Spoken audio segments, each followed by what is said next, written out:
네, 안녕하십니까. 파이아의 부성현입니다. 오늘의 마지막 세션입니다. 예, 빨리 마무리하도록 하겠습니다. 제가 오늘 지금 설명드릴 내용은 지금 가지고 계신 핸드북이 있습니다. 핸드북에 대한 내용이고요. 평가를 어떻게 해야 될지, 이데아를 어떻게 평가를 해야 될지에 대한 고민들 상당히 많을 걸로 알고 있습니다. 그래서 그거를 같이 고민하고자 마련한 세션입니다. 예. EDR이 지금 보안의 어떤 화두로 오르고 있고, 그리고 EDR을 이제 도입을 적극적으로 검토하시는 회사도 상당히 많습니다. 그렇지만 EDR을 어떻게 평가를 해야 되는지에 대한 고민들이 상당히 많을 걸로 판단이 되는데요. 현재 경험이 없기에 선택된 평가 방식. 사실은 EDR이라는 개념이 이제 나온 게 이제 RSA 2015년도에 컨퍼런스에서 EDR이라는 개념을 설명을 했고요. 그로부터 2년 지나서 한국에서는 2017년도부터 EDR에 대한 내용들이 떠오르기 시작한 것 같습니다. 불과 2년 전입니다. 그렇기 때문에 경험이 없는 거는 어쩔 수 없는 것 같습니다. 그래서 옆에 누구한테 물어볼 사람도 없고 내가 하자니 해본 적도 없기 때문에 상당히 고민이 될 거라고 생각을 하고 있습니다. 그래서 이런 식으로 이제 진행을 하게 되는 케이스가 있어요. 사실은 EDR도 엔드포인트 보안 솔루션이기 때문에, 즉 호스트에서 에이전트 기반으로 어떠한 위협을 탐지를 하기 위한 목적으로 만들어진 솔루션이기 때문에 탐지를 얼마나 많이 하느냐에 포커싱이 많이 두고 있습니다. 그런데 여기서 딱 두 가지 방향으로 갈리게 돼요. 고객사들이 이제 BMT를 하시거나 평가를 하실 때 크게 두 가지 방향으로 갈리더라고요. 첫 번째가 EPP에 대한 탐지, 그리고 두 번째가 바로 EDR에 대한 탐지입니다. EPP에 대한 탐지 그리고 EDR에 대한 탐지, 이 탐지라는 용어는 같은데요. 사실은 목적 자체가 달라요. EPP의 탐지는 뭔가 프리벤션, 즉 치료나 격리를 하기 위한 탐지인 거고요. EDR의 탐지는 대응을 하기 위한 탐지예요. 그렇다 보니까 EPP, 즉 백신, 백신과 같은 이제 EPP 영역에서 탐지 테스트는 샘플에 되게 국한이 되어 있습니다. 그래서 샘플을 준비를 하고 얼마만큼 많은 샘플을 탐지하는지, 악성 코드를 탐지를 하는지가 기준이 돼버리는, 평가 기준이 돼버리는 케이스가 상당히 많다는 것이죠. 그래서 지금 제가 설명드릴 내용은 이런 EDR을 도입을 하는데 EPP 평가 방식을 도입을 했을 때 어떠한 한계점이 있는지에 대해서 먼저 설명을 드릴까 합니다. 첫 번째로는 계속 저희가 말씀을 드린 것처럼 이 APT 공격, 특히 진화된 공격 같은 경우는 하나의 파일로 완성이 되어지는 게 아닙니다. 여러 가지 단계를 거쳐서 뭐 권한 상승이라든지 확산 이동이라든지 여러 가지 단계를 거쳐서 이제 하나의 공격이 수행이 되는 거거든요. 단계별로 저희가 통계를 내보면 사실은 타임라인별로 봤을 때 초기 침투에 사용되는 시간은 15%밖에 안 돼요. 하지만 확산 공격, 아까 옆으로 퍼지는 공격들을 제일 많이 소비를 하고 있습니다. 이때 사용되는 기법이 어떤 것인지 한번 보시면 설명드린 것처럼 PSEXEC라는 툴, 이거는 마이크로소프트에서 제공되는 정상적인 프로그램이에요. 이 툴을 통해서 옆으로 이제 확산을 많이 사용을 하게 됩니다. 그리고 SME 취약점, 뭐 리모트 데스크탑, 이것도 윈도우에서 제공해주는, 그리고 파워쉘이라든지 WMI 같이 어떤 파워풀한 관리 도구, 윈도우에서 제공하는 파워풀한 관리 도구를 통해서 옆으로 많이 확산 이동을 많이 사용을 하게 됩니다. 뭐 마지막에 VNC라든지 뭐 팀뷰어 같은 저희한테 이제 친숙한 원격 관리 툴, 이러한 정상 프로그램을 통해서 이러한 확산 공격을 한다는 거죠. 사실 악성 코드를 많이 사용을 하지는 않습니다. 그렇기 때문에 지금 샘플, 악성 파일을 얼마나 많이 탐지를 하는지를 평가하는 기준, 이게 어폐가 있다는 거죠. 두 번째, 샘플을 수집을 할 때 이제 하나의 샘플을 가지고 비교를 하진 않을 거잖아요. 하나의 샘플을 가지고. 하나의 샘플이 아니고 10개의 샘플이 조금 더 비교가 될 거고 100개의 샘플, 1000개의 샘플, 샘플이 많아지면 많아질수록 조금 더 비교가 더 잘 되겠죠.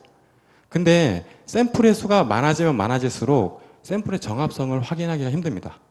그 말은 뭐냐면 샘플이 진짜 악성 행위를 하고 있는 샘플이 맞는지를 검증을 하셔야 되는데 진짜 악성 파일인지를 검증을 하셔야 되는데 샘플이 많아지면 많아질수록 하기가 어렵다는 거죠. 한 예입니다. 제가 어제 기준으로 바이러스 토탈에서 이러한 기준으로 검색을 해봤어요. 지금 안 보이실 텐데 설명을 드리면 우선 EXE 파일을 검색을 했고요. 그리고 수많은 백신에서 20개 이상 엔진에서 탐지된 샘플, 거의 악성일 가능성이 높은 샘플 중에 코럽트된 샘플, 즉 깨진 파일입니다. 이거에 대해서 이제 조회를 해봤더니 상당히 많은 파일이 검색이 됐었어요. 어제 날짜로. 그리고 제가 파일을 하나 다운로드를 받아서 실행을 해봤습니다. 이 파일은 코럽트된 파일이에요. 즉 깨진 파일이란 말이에요. 이 파일은 실제 PC에서 실행이 안 돼요. 이 파일은 악성 행위를 할 수 없는 파일입니다. 이러한 파일들이 수집된 그 파일 모수가 많아지면 많아질수록 상당히 많이 껴있다라는 거죠. 근데 이것들을 다 검증을 하시고 진짜 악성 파일이라는 거를 확인한 상태에서 탐지 테스트를 해야 되는데 그게 어렵다라는 거죠. 그리고 샘플을 어떻게 수집하세요?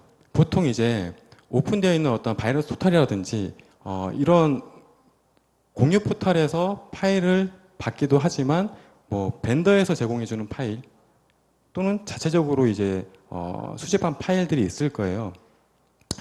근데 지금 EDR을 하기 위해서 언노운 공격을 이제 탐지를 할 수 있는지, 왜냐하면 뚫렸을 때 빨리 대응을 하기 위해서 탐지가 되는지를 판단하기 위해서 샘플을 수집을 할 건데 이러한 샘플들은 이미 수집 단계에서 알려진 샘플이라는 거죠. 이미 알려진 샘플.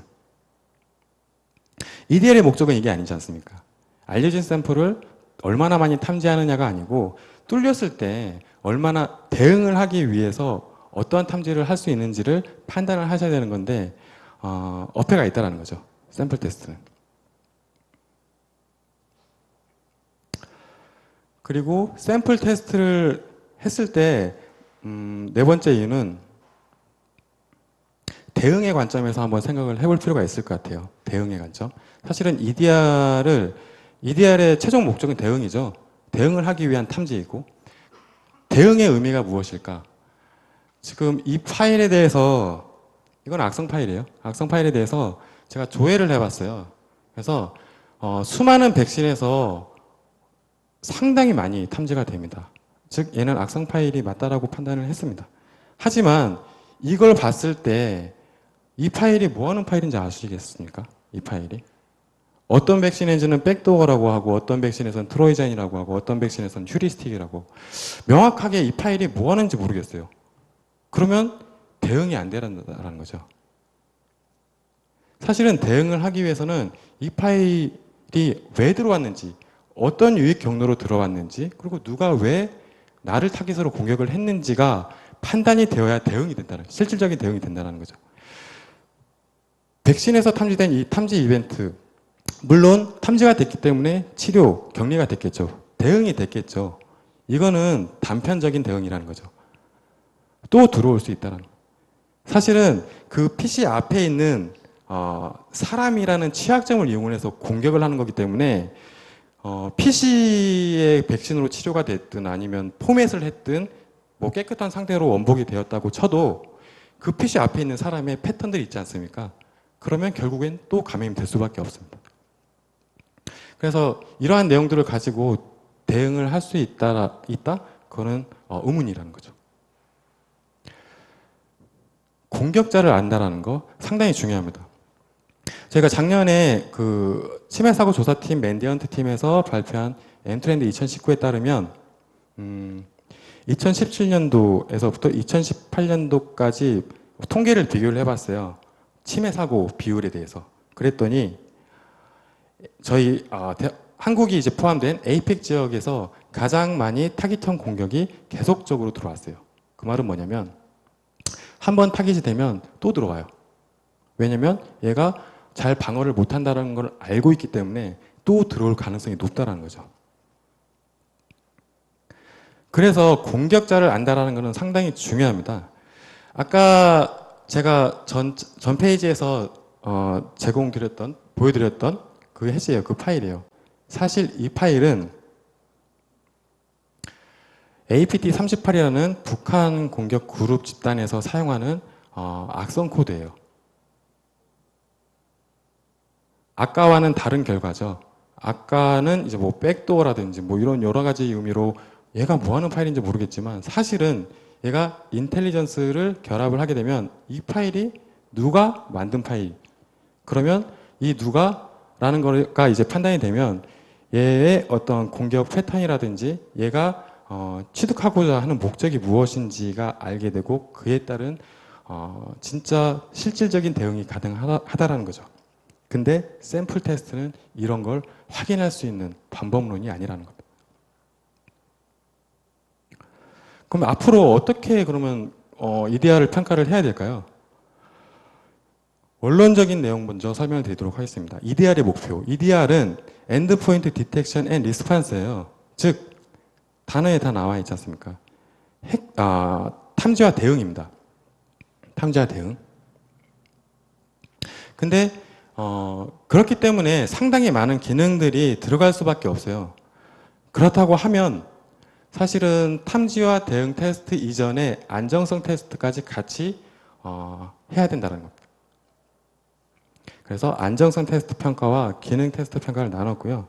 안정성 테스트 평가는 뭐 거의 유사합니다.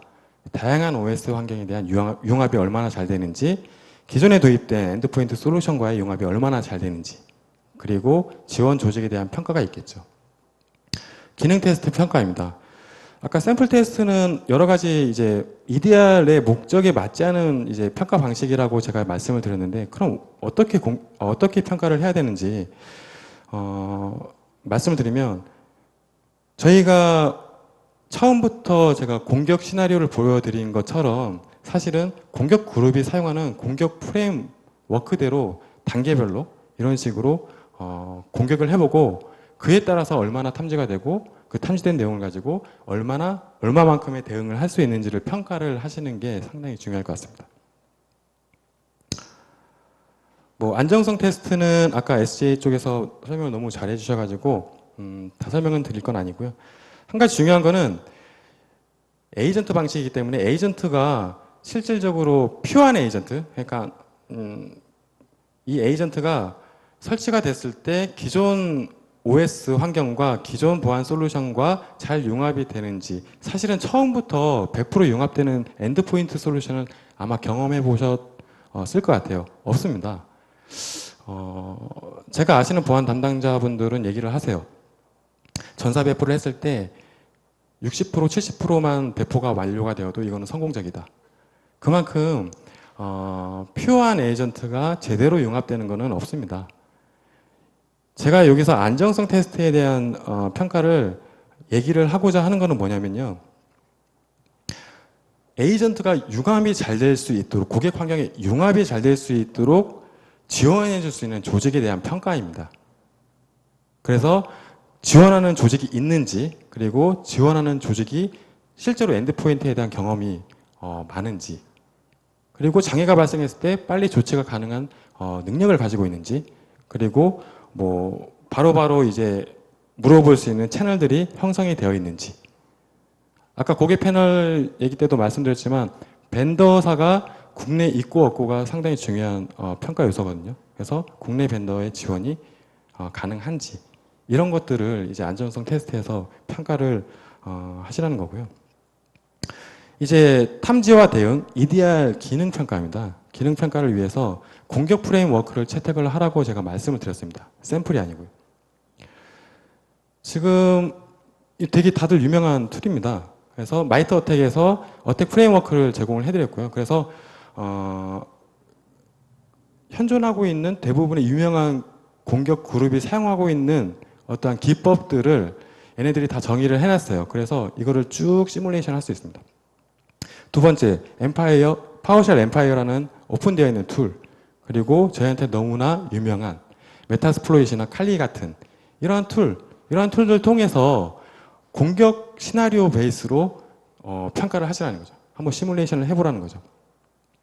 일각에서는 이러한 프레임워크가 사실은 오픈이 되어 있기 때문에 이미 알려진 공격 기법이 아니냐, 그러면 모두 다 탐지할 수 있는 거 아니냐라고 의문을 제기할 수가 있는데요. 사실은 말씀드렸지 않습니까? 대응을 하기 위한 탐지, 그러면 탐지가 됐을 때 대응을 할 수 있는 풍부한 정보를 같이 제공을 해드려야 돼요.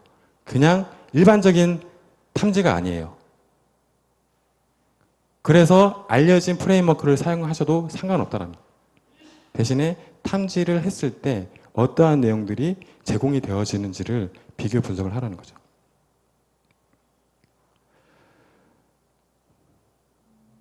오른쪽에 좀 뭐 쉽게 이제 얘기를 하려고 준비를 한 건데요. 이제 범죄 집단이 있고요. 얘가 유리창을 통해서 침투를 했습니다. 그리고 어떠한 도구와 이런 것들을 이 프로파일러가 분석을 해봤더니, 침투 방식은 유리창을 통해서 들어오는 어떤 습성이 있는 공격 그룹이고, 얘가 사용했던 도구는 어떤 악성 코드이고, 그리고 이 조직의 패턴, 성향이 어떠한 성향이 있고, 그리고 얘네들이 궁극적으로 목표를 하는 타깃이 무엇인지를 정황별로 따졌을 때 얘는 A라는 공격자를, 범죄자를 이제 추정할 수 있는 거죠.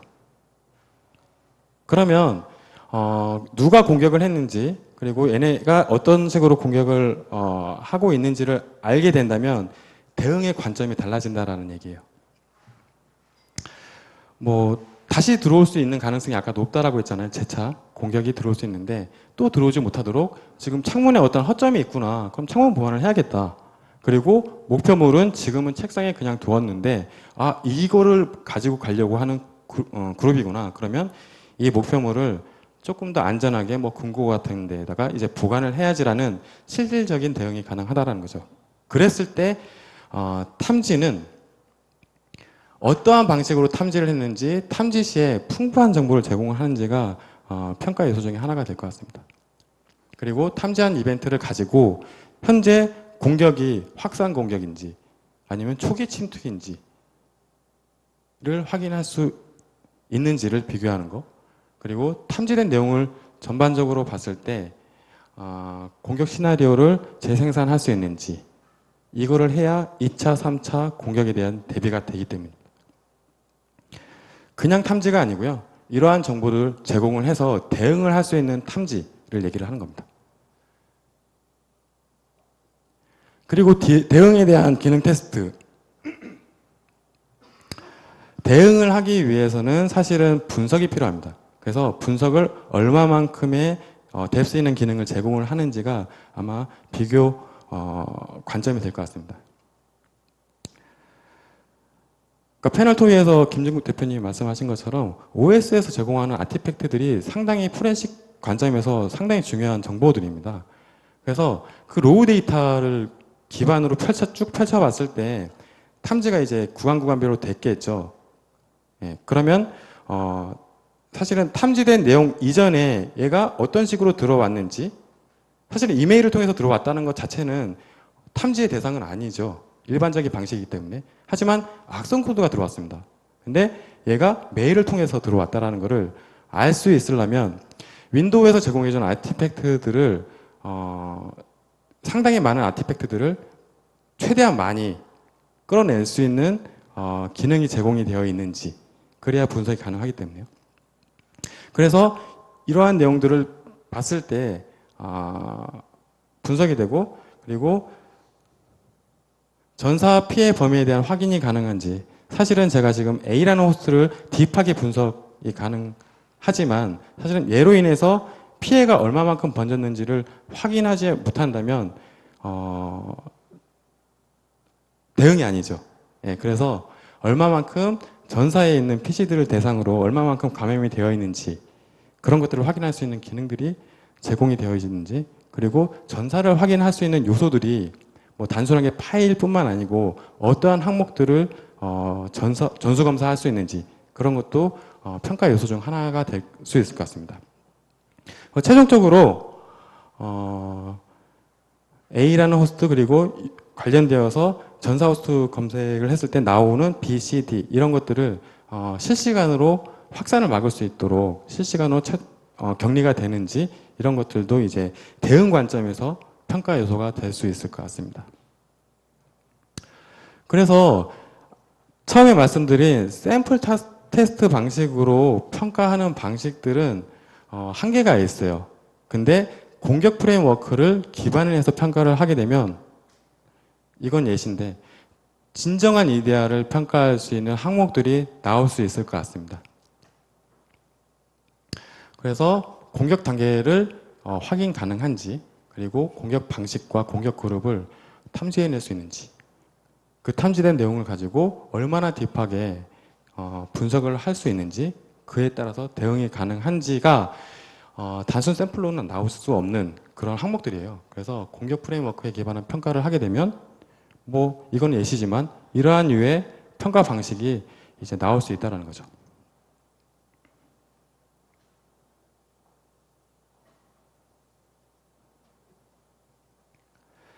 처음에 공격 시나리오를 했을 때 실질적으로는 파일 하나 보내고 실행을 하면 자동으로 수행되는 공격 과정 중에 하나예요. 그래서 여러분들이 못 보셨을 것 같아서 이벤트 뷰어 권한 상승에 대해서 말씀을 드리는데 얘가 어떻게 동작을 하는지 말씀을 드리면 우선 이벤트 뷰어가 실행이 될 때 시스템 권한으로 수행이 돼요. 그거를 노린 거죠. 근데 이벤트 뷰어가 실행이 될 때 참조하는 레지스트리가 있어요. 그 레지스트리에 어떠한 실행 파일을 지정해 놓으면 얘를 실행을 했을 때 이 파일이 이 이벤트 뷰어의 시스템 권한을 가지고 수행을 한다는 거죠. 아주 단순합니다. 그리고 어떠한 악성 코드도 사용이 되지 않았어요. 근데 이러한 기법들에 대해서 이렇게 알려줄 수 있는 탐지 이런 게 중요하다는 거죠. 그래서 샘플 탐지에 대한 어떠한 한계 EDR을 평가를 하는데 EPP 평가 방식을 하게 되면 주어진 나타내진 한계에 대해서 설명을 드렸고요. 저희가 얘기하는 것도 있겠지만 사실은 진정한 EDR을 도입을 하기 위해서 공격 프레임워크는 상당히 중요한 것 같습니다. 그래서 이번 세션을 통해서 제가 말씀드리고 싶은 내용들은 다 전달을 했고요. 그런 쪽으로 조금 이제부터 고민을 좀 해봤으면 하는 바람으로 발표를 마무리하도록 하겠습니다. 감사합니다.